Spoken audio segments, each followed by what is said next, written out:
The Australian government needed immigrants. I had heard about what was called the Assisted Passage Scheme, whereby the government would reimburse the cost of travel to Australia for people of European descent.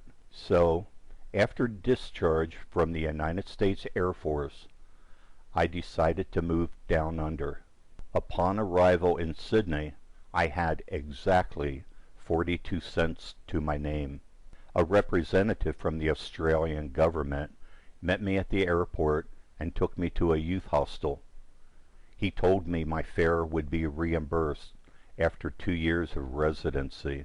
Fortunately, within a few days of my arrival, I found a job with United Press International. Unfortunately, I wouldn't receive any pay for over a week. Although I was permitted to stay at the hostel for a few days, ultimately I had to leave to make way for others.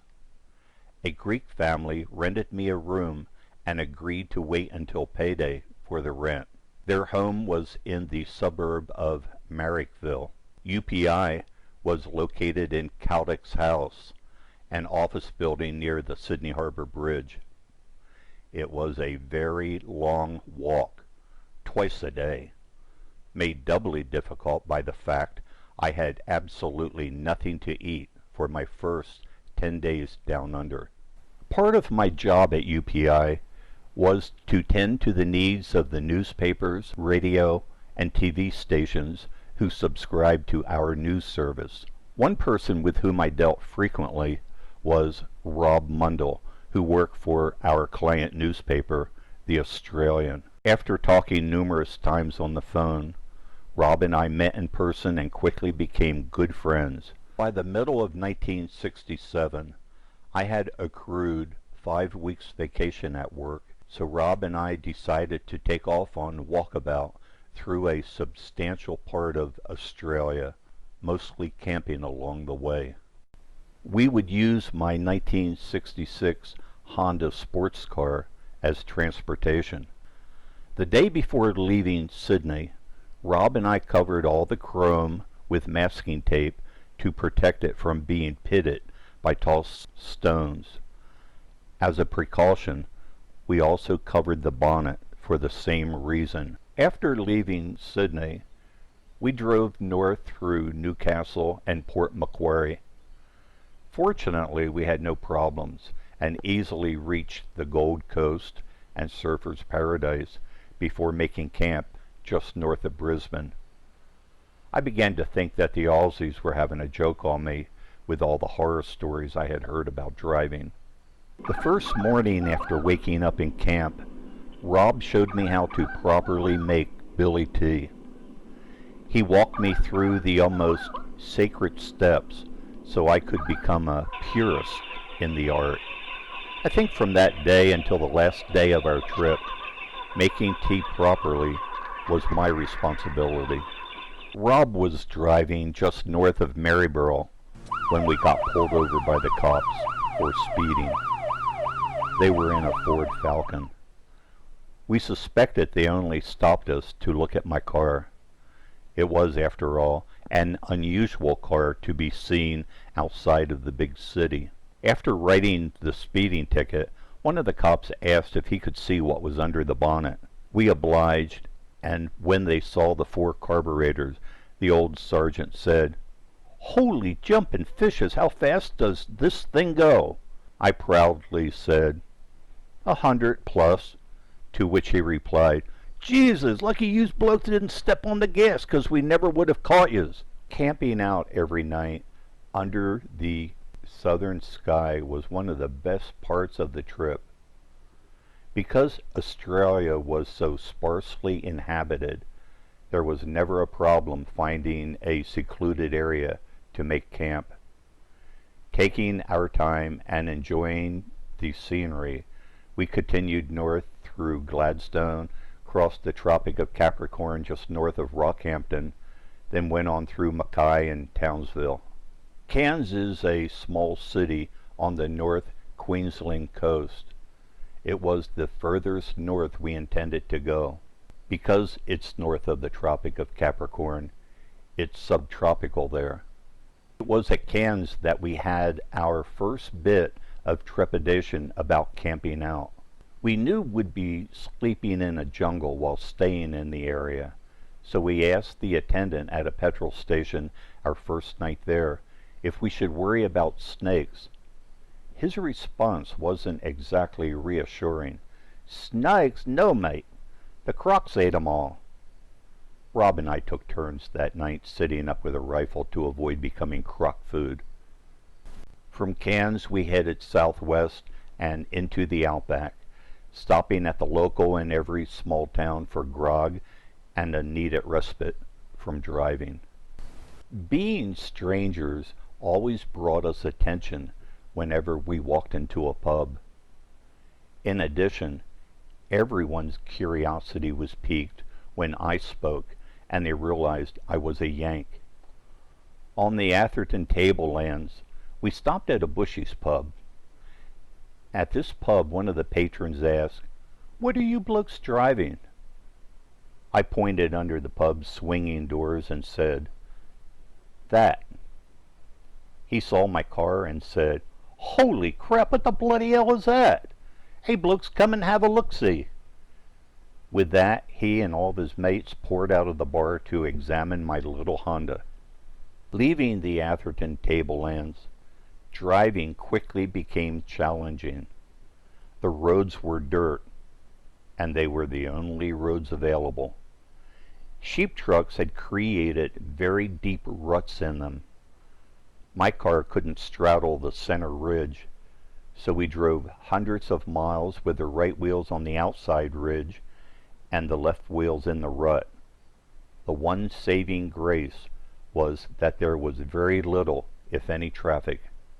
As a matter of fact, roads in the outback were so infrequently traveled that it was common to find that vast stretches of roadway had been covered with blowing sand, making it almost impossible to find the ruts.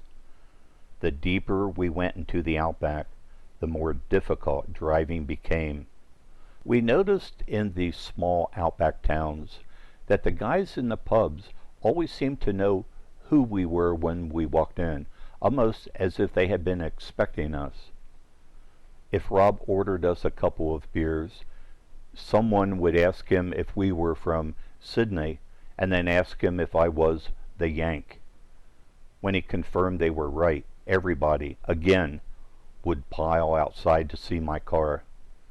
Afterwards, invariably they would buy us all the grog we wanted for as long as we stayed, asking us about where we had been and where we were going.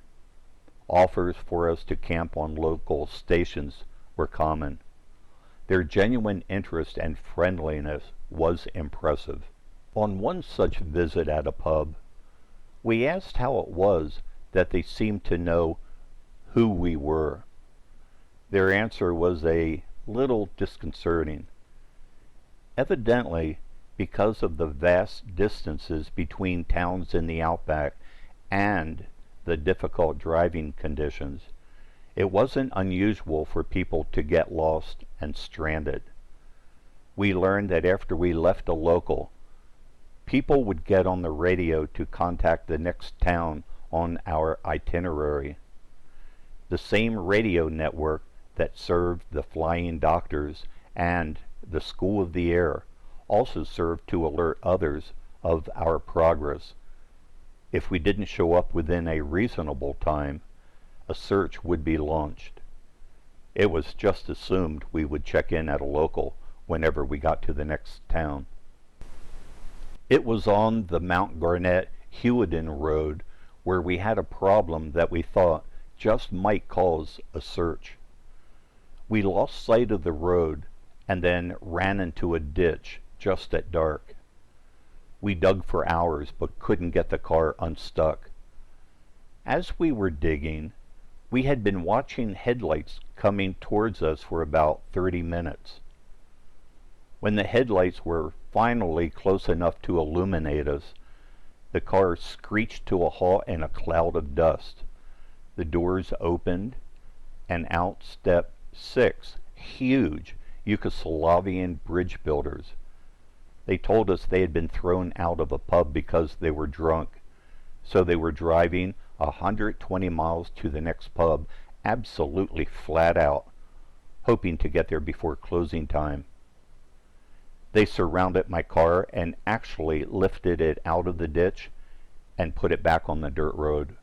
Although there pretty much was only one road, we asked them the best way to get to the next town on our itinerary.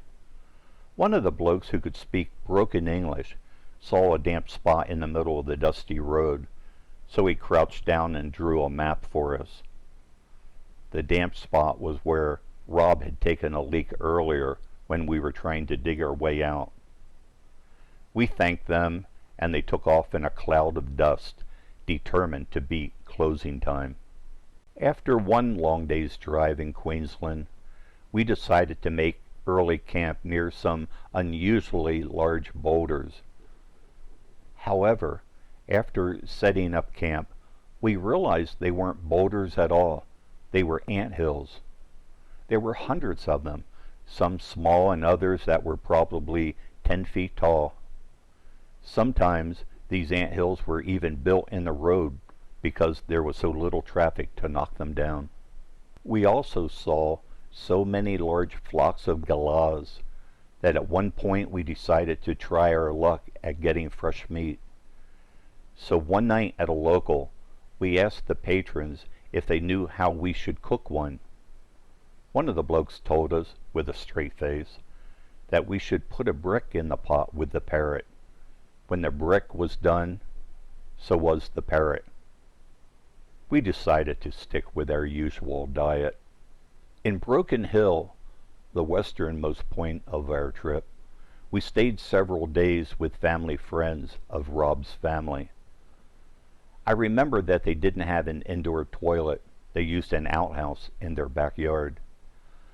The first time I used it, I heard a loud voice ask, "What you doing, mate?" I froze. After finishing my business and walking outside, I saw a pet cockatoo in the tree that could speak unusually well.